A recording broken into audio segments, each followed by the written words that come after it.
Hello and welcome. Now, when it comes to women's safety, India is the worst, says a recent survey.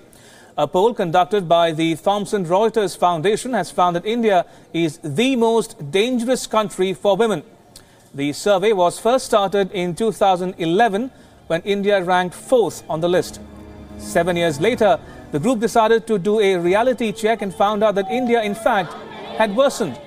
The Reuters poll was conducted to check if more was being done to address the overall risks faced by women in these countries that were declared dangerous back in 2011. The criteria on which this ranking was decided included healthcare, access to economic resources, customary practices, sexual violence, non-sexual violence, and human trafficking. The report says that in India, levels of violence against women still runs high. It claims that even 5.5 years after the rape and murder of a student on a bus in the national capital shocked the country, little has been done to change the situation. India has been ranked as the most dangerous on 3 issues. Number 1, risks women face from sexual violence and harassment. Number 2, dangers from cultural and traditional practices such as forced marriage, honor killing and female infanticide. And number 3, risks from human trafficking, which includes forced labor, sex slavery and domestic servitude. Pakistan is ranked 6th on the list of countries that are considered most dangerous for women. The only Western nation in the top 10 was the United States, an addition that surprised many experts and attributed its inclusion to the hashtag #MeToo and Time's Up movements that have dominated headlines for the last few months. The survey found that the United States ranked 3rd when asked about where women were more at risk of sexual violence, harassment and being coerced into sex.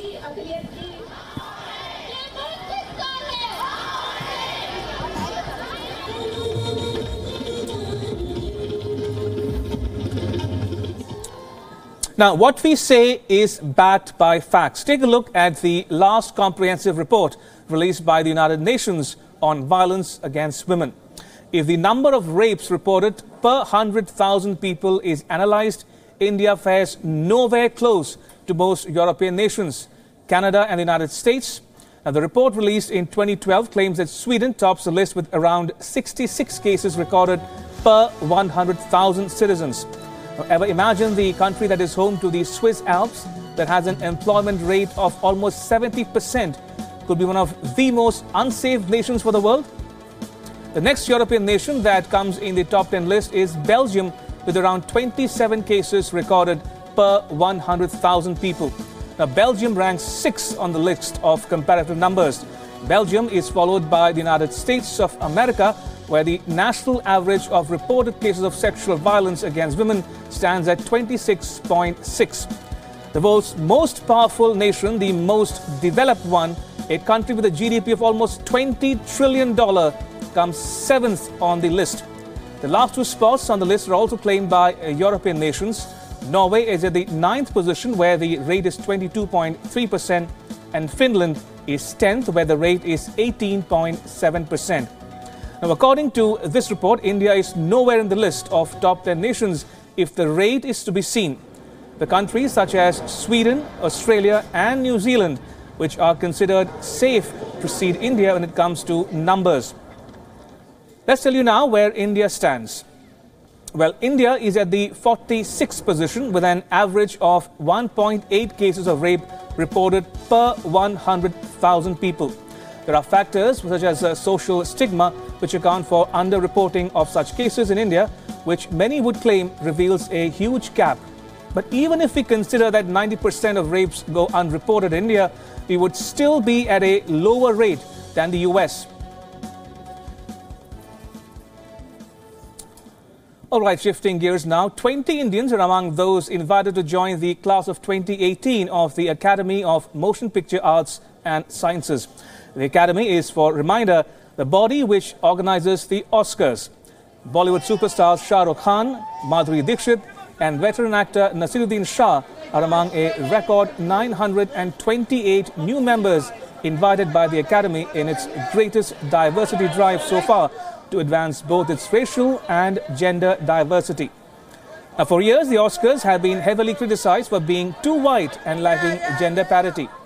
The majority of voters in the Oscar Awards held in 2016 were Caucasian men. As a result, the nominations and awards of 2016 ended up being disastrously whitewashed, leading to a unanimous uproar across the global film industry. The Harvey Weinstein sexual harassment scandal in October last year further fueled the narrative of women being underrepresented in Hollywood. The women are now coming forward more than ever and demanding better representation through the hashtag #MeToo and Time's Up movements. In its bid to enhance diversity and representation of women, the Academy has extended invitations to a record new 928 people. If the invitations are accepted, 38% of the Oscars governing body's new class will comprise people of color, and 49% of the new class will comprise women. India too features prominently in the list of new invitees. In the actors category, from veteran Indian actors such as Soumitra Chatterjee, Madhavi Mukherjee, Nasiruddin Shah, Madhuri Dixit, Anil Kapoor, Tabu and Shah Rukh Khan, to a younger Ali Fazal have been invited.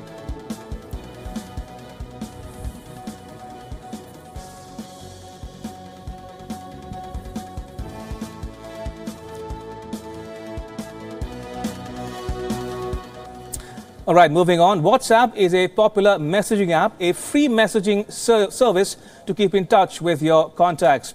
But what happens when this tool is misused or abused? Can a WhatsApp message cost someone their life? Yes, it can. But should it? Fake messages on WhatsApp have triggered mass beatings and lynching across India.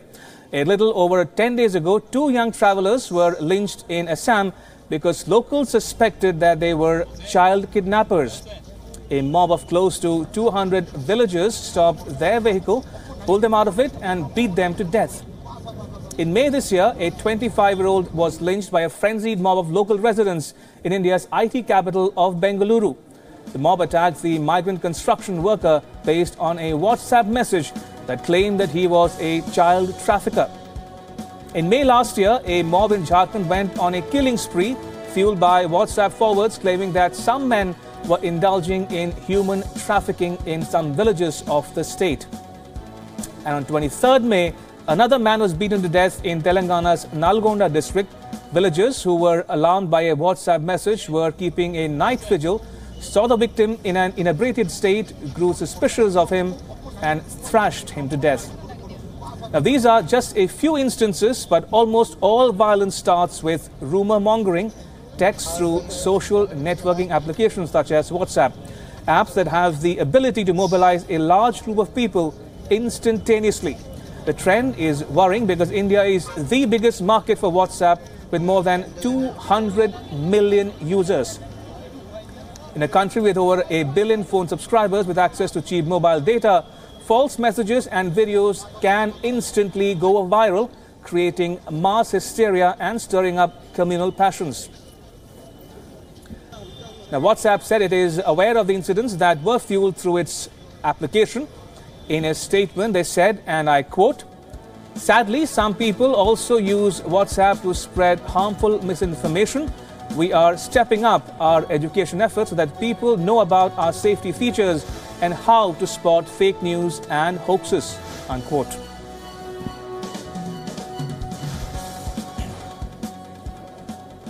And staying on the story, France is the latest country attempting to fight the scourge of fake news and rumors with legislation. The idea for the bill comes straight from President Emmanuel Macron, who has himself targeted during his 2017 campaign by online rumors around his sexual identity and alleged money laundering. So what is the proposed French legislation like? Well, under the law, social media companies would allow users to flag stories that they think are false. The social media sites would then have to inform authorities and make public aware of the action that they are taking. Also, judges would be allowed to close down or block websites that are ruled to be disseminating fake news. They would be able to pass judgments within 48 hours whether or not to take it down. It also gives the French Audiovisual Council, the broadcasting body which regulates radio and television, the authority to block foreign state-controlled broadcasters that publish false information. Social networks would also have to clearly state who was sponsoring content. Now, we may be well versed with how to chat on WhatsApps and pictures and share videos, but there are still some basic things that many of us active on WhatsApp should learn. Don't click unknown links. Check for HTTPS on the links. Beware of accessing WhatsApp web. Do not download or open every attachment, and don't blindly forward messages or propaganda. Wisely use the broadcast feature. Ensure not to spread rumors. Stay away from illegal activities. Beware of third-party WhatsApp applications. Now, what are third-party WhatsApp applications like? When you search for WhatsApp on any application, you get various options such as status for WhatsApp, open in WhatsApp, or status downloader. It's best to stay away from those applications. And how do you know which one is the correct WhatsApp application? Well, when you search for the application on Play Store, you will have many options. From those, check for the one which has the maximum downloads. The original WhatsApp has over 1 billion downloads. There are various features that you can use and not be worried about. WhatsApp for Business. Now, this feature is aimed at making communication with customers easier for small businesses. Various startups have already started using the feature to interact with customers. Pay via WhatsApp. Now, all you have to do is click on the attachment payment on the options, save your bank account details, and pay any amount to anybody on your contact list. But you have to make sure that the other person also has the feature activated on their phones. WhatsApp live location. Now, you can use this feature, but if you do not want the other person to stalk you, then better stay away from turning on the live location feature on WhatsApp. You can use this for selected people on your contact list. Use document sharing. Now, it's easiest form of sharing documents with friends and family. Just click on the documents feature and you can share supported documents with anybody on your contact list. Back up your messages. Do not forget to back up your chats. You might have an important conversation with a friend or your boss that you need to go back to, and if your messages are not backed up, you might lose the conversation. This happens mostly when you uninstall your app and reinstall it. And most importantly, stay connected.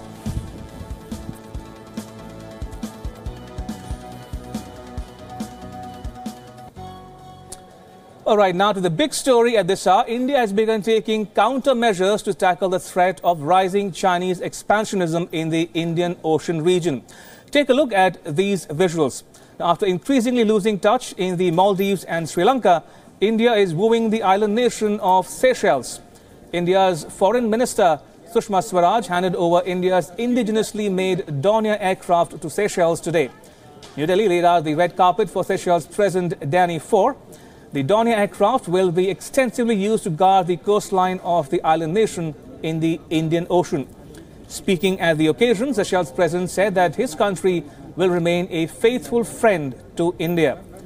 India's Foreign Minister Sushma Swaraj said that India and Seychelles share strong strategic ties.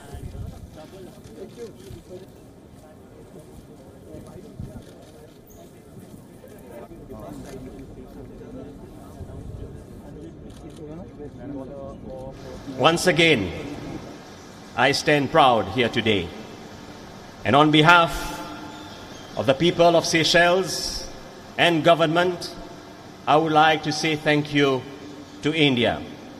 Excellency, and please rest assured that Seychelles will remain a faithful friend and a partner to India.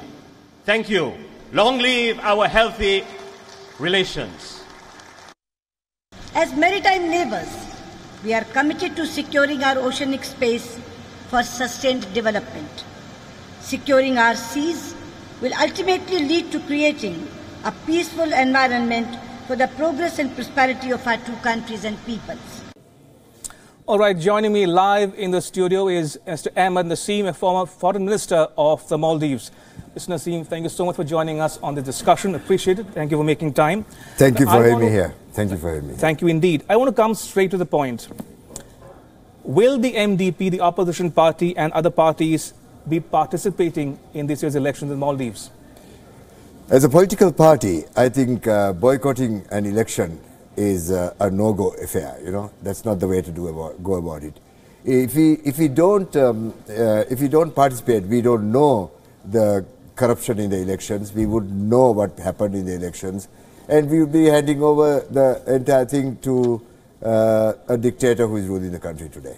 So we will not boycott the election, but will you insist on a caretaker government in the run-up to the election? We have been talking about it. That's our plan. That's our strategy.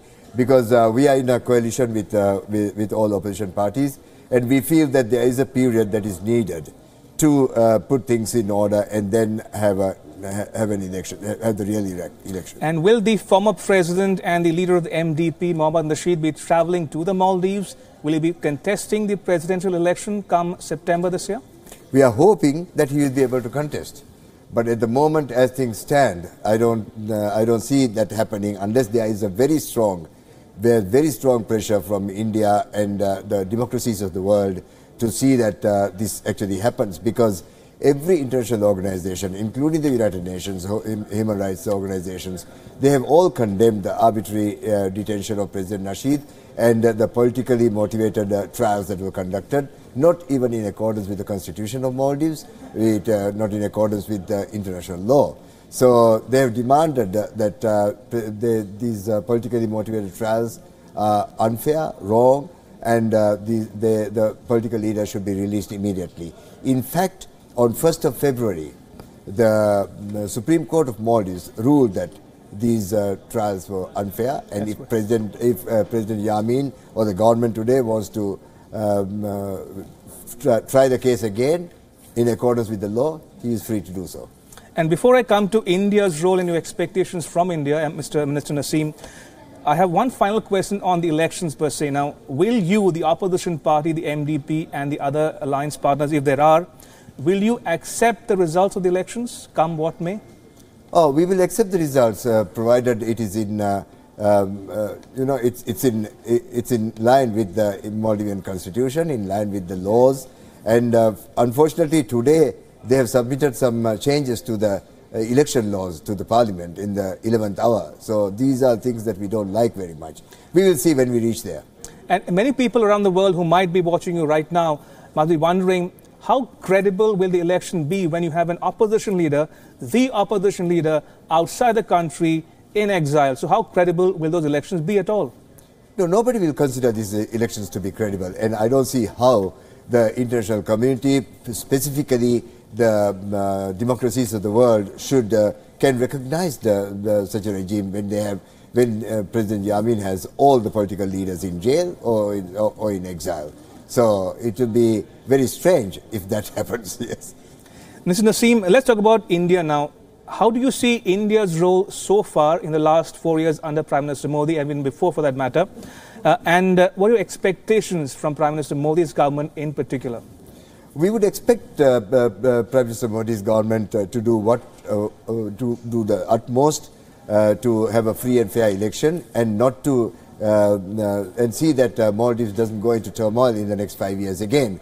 And also this is endangering the security and the peace of Indian Ocean, and it is inviting the extremism into Maldives, which is flourishing very strongly, and also the Chinese invasion of our country, and land grab, and the type of contracts that they do, which has no transparency whatsoever, and this type of predatory commerce is not to our liking at all.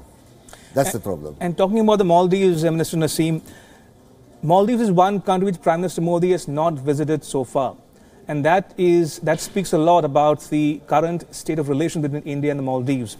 Now, how do you see Prime Minister Modi's policies, so-called neighborhood first policy, And where might Maldives fit in India's scheme of things in that context, when you talk about the neighborhood? You see, I wouldn't say India has bad relations with Maldives. We are Maldivians. We don't have bad relations with Maldives. Maybe a government that is existing today, which is not in line with the constitution of Maldives, which is abusing the constitution, which is doing everything unlawful to sort of see that he can stay in power. It is with this person that India may have problems. Maldivian people love Indians. And we grew up with your music, with your dances, with your food, and we can never give that up. So I believe that our two countries are forever bonded together, and we must see that we are able to find a way out of the situation that we are in. And we believe that the free nations of the world and India has the necessary imagination, the tools and the tactics that is required to bring this matter to an end. Minister Naseem, you spoke about China's not so helpful role in the Maldives and in the region per se. Now, how serious a threat or challenge do you think China poses to the Maldives and to India and to other countries in the region per se? What exactly is China up to in the Maldives? I would ask you that question. You very well know what's happening in the Spratlys and in South China Sea. If we allow another run to President Yamin and allow this system of governance to go on and looking east, which President Yamin declared earlier, when this policy continues, then we can say goodbye to the Maldives that we know, and also then Maldives will be a Chinese takeaway. And talking about President Yamin and his government's policies in particular, have there been any contacts between the MDP and the President Yamin's government or his interlocutors? Because there were talks about having talks with the opposition in a bid to bring them around. So could you throw some light on the status of those talks, if at all they are happening as we speak? No, there are no talks happening. There is no communication whatsoever? No talk that's going on. There is... what happens with President Yamin is whenever he gets into a difficult situation, he starts talking about talks. Talks to have talks. Right. And then and many often the international community had thought that he could this time may be genuine. I think we have to forget all those things. We have to call a spade a spade. He can never be a friend of India. It will not happen because his finances, his pocket is filled from Chinese money, and it's not possible. They do the command, and he does it. And we have gone to that state now. They tell President Yamin to get the Indian helicopters removed, and President Yamin has no other way. He has to remove it. So he informs you to remove the helicopters. Right. And then he will cancel the pilots' visas. He will cancel the visa applications from the Indian community, so that there will be more Chinese than Indians in Maldives. So it's an unfortunate situation. You see, when a dictator begins to believe that he can do whatever he can, whatever he wants in a country, just because you can do something, you don't necessarily do it. That's not moral. And when he believes that he can do whatever he wants to do by imprisoning people and imprisoning people, statesmen, elder statesmen who have served the country for several years, and where does the state stand then? I'm ashamed to be actually talking about it as a Maldivian. It's a shame what's happening in Maldives. So what is happening in the Maldives today as we speak? What about civil liberties? What about personal freedoms? What about media freedoms? You see, how bad is the situation? Media has started censoring itself now. You see, for example, the opposition-aligned medias are all the time threatened. One TV station was burned down. And then others are getting threats. An anchor in Raja TV was beaten up so badly that he just almost lost his life. So these are the things that are going on. So they have to self-censor, and it's not a free media as you think it is, because you are subjected to all kinds of pressure from the government. Mr. Ahmed Naseem, I would have loved to carry on the conversation, but I'm completely running out of time. Thank you so much for joining me on the discussion. Appreciate it. And hopefully we'll stay in touch with you going forward as well. Thank you. Thank you very much, and thank you very much for giving me this opportunity. Thank you. Wish you all the best, and I hope our relations with India will improve. Thank you. Appreciate Thank it. you. And that's a wrap on this discussion, but news continues on the other side of the short break.